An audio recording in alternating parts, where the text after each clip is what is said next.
আসসালামু আলাইকুম। অনেক দিন পর একটা ভিডিও নিয়ে আসলাম।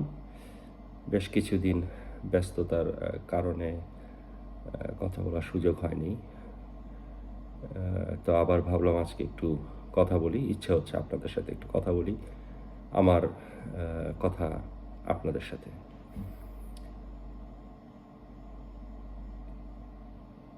আজকে কিছু কথা বলবো।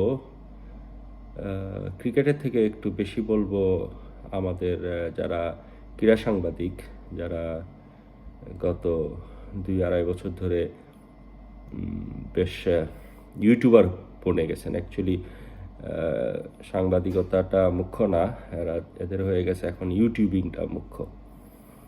কেন এ কথা বললাম?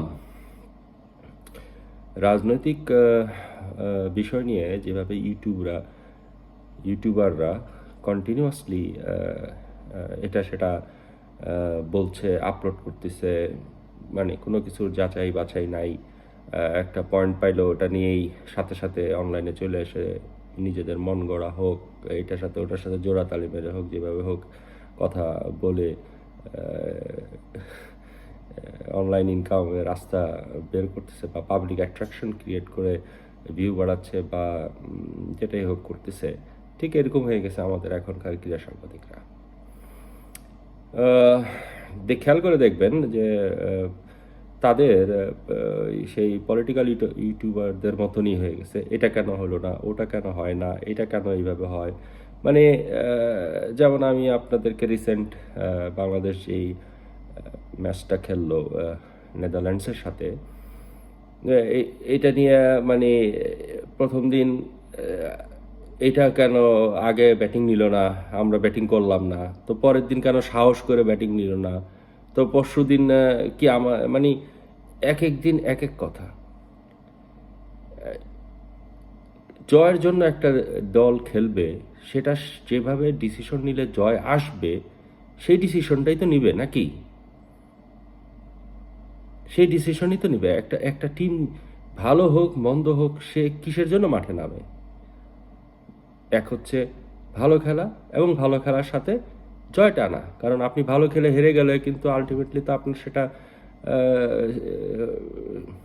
রেকর্ড বুকে লিখেই থাকলো যে আপনি হেরেছেন। ওখানে তো লেখা থাকবে না ভালো খেলে হেরেছেন। আমরা যখন স্কুলে ছিলাম, আমি তখন ফুটবল খেলতাম। পরবর্তীতে যে নিজেকে ক্রিকেটে নিয়ে আসি, ফুটবলও আমি বেশ ভালো লেভেলের ফুটবলই খেলতাম। তো আমাদের একজন কোচ ছিলেন, আমাদের মনে আছে, সুবেদার মেজর বারি আঙ্কেল। তখন আমরা তো অনেক ছোট, আমার বাবার কলিগ বারি আঙ্কেল। উনি আমাদেরকে টুকটাক, আমরা যখন যেহেতু আমরা ক্যান্টনমেন্টে বড় হয়েছি, ওখানে খেলতাম ক্যান্টনমেন্টের গ্রাউন্ডে।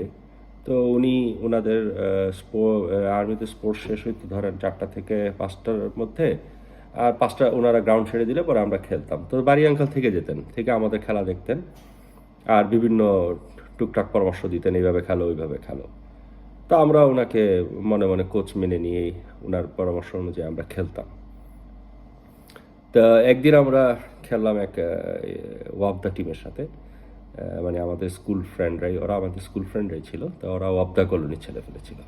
তো ওয়াবদার সাথে ক্যান্টনমেন্টের ছেলেমেয়েরা আমরা ফুটবল খেললাম, আমরা হেরে গেছি।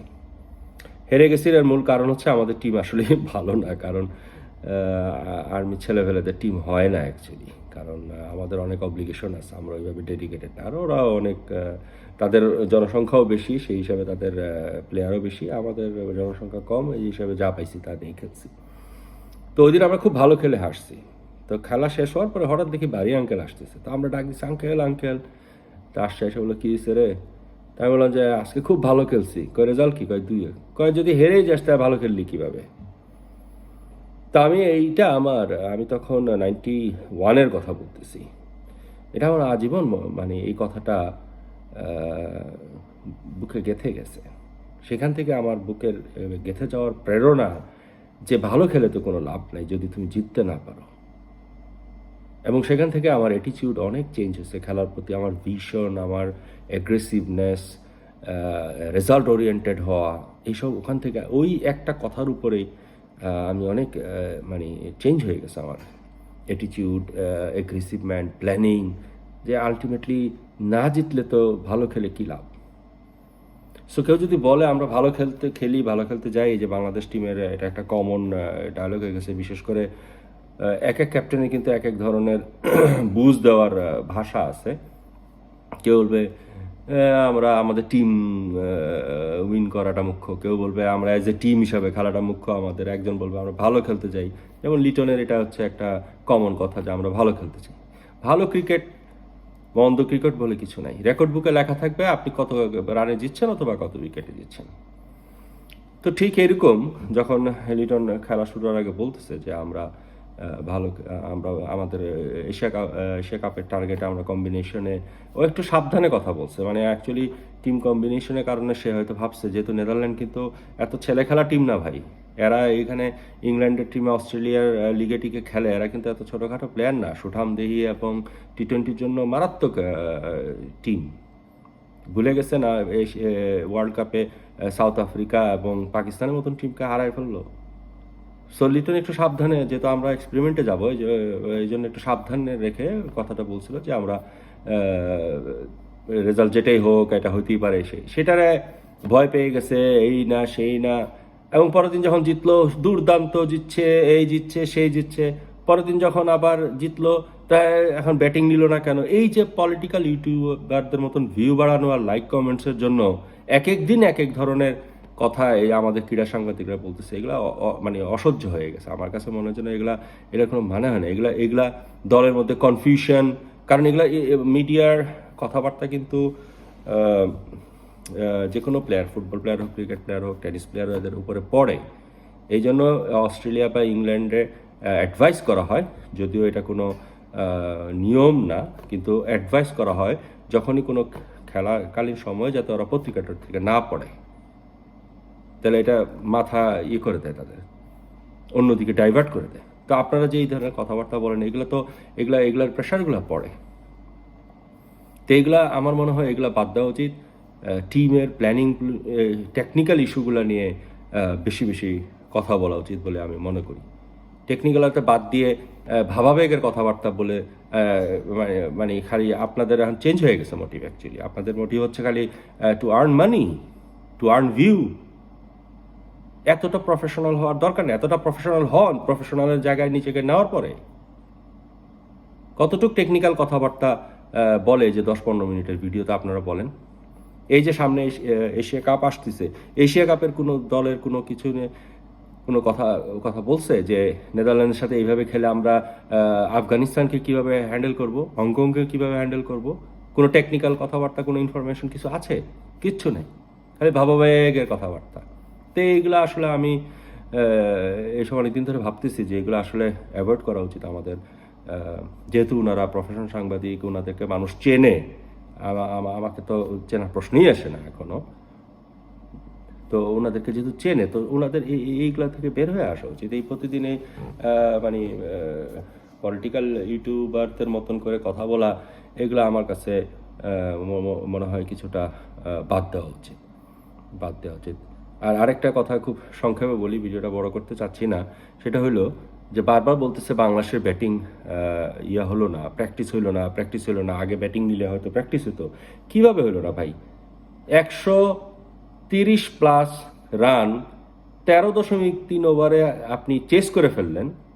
এটা কিভাবে আমাদের ব্যাটিং প্র্যাকটিস হলো না? আমাদের সবচেয়ে বড় কনসার্নের জায়গায় তো ছিল টপ অর্ডার। 12 ওভারে 74 থেকে 84 রানের মধ্যে আমাদের 4 উইকেট পড়ে যেত সবসময়। সেখান থেকে মিডল অর্ডার টেল এন্ডাররা মিলে কোনো রকমে আমাদের 135-40 করে।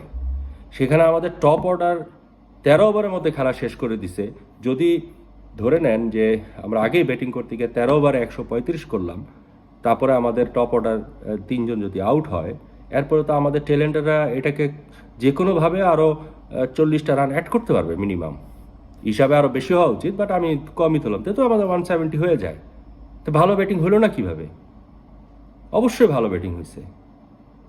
আমাদের টপ অর্ডারের রানের দরকার ছিল, তারা এটা করছে, এই কনফিডেন্সটা দরকার ছিল। তো এইটাকেও আপনারা মানে কেউ গণনার মধ্যেই আনতেছেন না, কেউই আনতেছেন না। এবং আমি আরেকটা জিনিস খেয়াল করছি, প্রত্যেকটা ইউটিউবের কথাবার্তাগুলো সেম। আমার কাছে কেন জানি মনে হয় এরা প্ল্যান করে আগের রাতে প্ল্যান করে যে আসেন আমরা এটার উপরে আজকে গরম করব মাঠ, সবাই একই ধরনের কথা বলে। ভাই এটা বাদ দেন, বাদ দিয়ে ক্রিকেট বোঝার চেষ্টা করেন, ব্যাক করেন। আমাদের আমি মনে করি একটা ব্যালেন্স টিম, রেজাল্ট কী আসবে সেটা সময় বলে দেবে, কিন্তু অ্যাটলিস্ট একটা ব্যালেন্স টিমের দিকে যাচ্ছি। পঞ্চপাণ্ডব থাকতেও আমাদের কিন্তু এরকম ব্যালেন্স টিম হয় নাই, খেয়াল করে দেখেন কেন হয় নাই। কারণ ওইসব পঞ্চপাণ্ডব ইনিশিয়াল লাইফে অনেক যথেষ্ট ভালো ক্রিকেট খেলছে, দেশকে অনেক উপরে নিছে, অনেক জয় আনছে আমাদের জন্য, বিশ্ব দরবার প্রতিষ্ঠিত, কিন্তু একটা পর্যায়ে গিয়ে সবাই পলিটিক্যাল হয়ে গেছে। পলিটিক্স করে করে টিমটাকে নতুন প্লেয়ারকে উঠতে দিচ্ছে না, নতুন প্লেয়ার এখানে মন খুলে খেলতে পারে না, কারো একজনের তাবেদারি করা লাগে। কিন্তু এখন এই জিনিসটা নাই দলের মধ্যে, স্পষ্ট বোঝা যাচ্ছে, যেহেতু সবাই নিজের মতন করে পারফর্ম করতেছে। এইভাবে খেলতে দেন, এটাকে ব্যাক করেন, এটারে ব্যাক করে দেখেন না 2 বছরের মধ্যে যদি এর মাঝখানে কোনো ইনভলভমেন্ট না আসে পলিটিক্যাল, দেখবেন আপনি এই 2 বছরের মধ্যে আমাদের যথেষ্ট ভালো রেজাল্ট আসা শুরু করবে T20-তে। এটা আমি খুবই ভালোভাবে বুঝতে পারতেছি। আর আরেকটা বিষয় হচ্ছে যে এটা কেন বললাম, কারণ এরপরে আমাদের আবার এই যে যুবদল যেটা গতবার সেমিফাইনাল খেললো, এদের এখানে 3-4টা ছেলে আছে। তারপরে এখন যে যুবদল যাবে মানে বিশ্বকাপ খেলতে, এখানে আরও 3-4টা ছেলে আছে। তো এই ছেলেগুলো যখন অ্যাড হবে, I I am very much মানে অপটিমিস্টিক। আমার খুব আনন্দ লাগতেছে এটা এটা এটা দেখে। এইগুলো নিয়ে কথা বলেন আপনারা। এই ভয় পেয়ে গেছে, ভয় পায় নাই, এগুলো নিয়ে কথা বলেন না। সবাই এক সুরে কথা বলেন না, এটা আমাদের জন্য ভালো হচ্ছে না। তো চাপ ফালাচ্ছেন। আরেকটা লাস্ট একটা পয়েন্ট বলি, সবাই হয়তো ইমন আর তামিমের জুটি বা পার্টনারশিপ নিয়ে খুব খুশি, কিন্তু আমি শিওর ইমন বেশি দূর যেতে পারবে না। ইমনের রিপ্লেসমেন্ট আমাদের এখনই মনে মনে ভাবা উচিত। ইমন পারবে না। এই ওর অনেক মানে সমস্যা আছে। হিট জোরে করতে পারে বলেই হয় না, কিন্তু যে কোনো ভালো দল ওকে আইসোলেটেড করা কোনো ব্যাপারই না। অফ স্ট্যাম্প থেকে লেগ স্টিকে বল ঢুকলে যে ছেলে খেলতে পারে না, এইগুলা তো 1-2 বলের ব্যাপার, ওকে শেষ করে দেওয়া। তবে আমি মনে করি ইমনের একটা দরকার, ইমিডিয়েট একটা ব্যাকআপ রেডি রাখা উচিত। ইমন বেশি দূর যেতে পারবে না। তো ইউটিউবার ভাইদেরকে, অ্যাকচুয়ালি আমার ইউটিউবার ভাই বলাটা ঠিক হয়নি, সাংবাদিক ভাইদের, স্পোর্টস সাংবাদিক ভাইদের, জার্নালিজম ভাইদেরকে বলছি যে আপনারা এই ভিউ, এই মানে টক টাউন হওয়ার জন্য ইস্যু বানায়া কন্টেন্ট বানায়েন না ভাই। দলকে ব্যাকআপ দেন, টেকনিক্যাল ইস্যু নিয়ে কথা বলেন, এটা অনেক ভালো কিছু বয়ে আনবে। ধন্যবাদ, সবাই ভালো থাকেন। হ্যাঁ, আল্লাহ হাফেজ।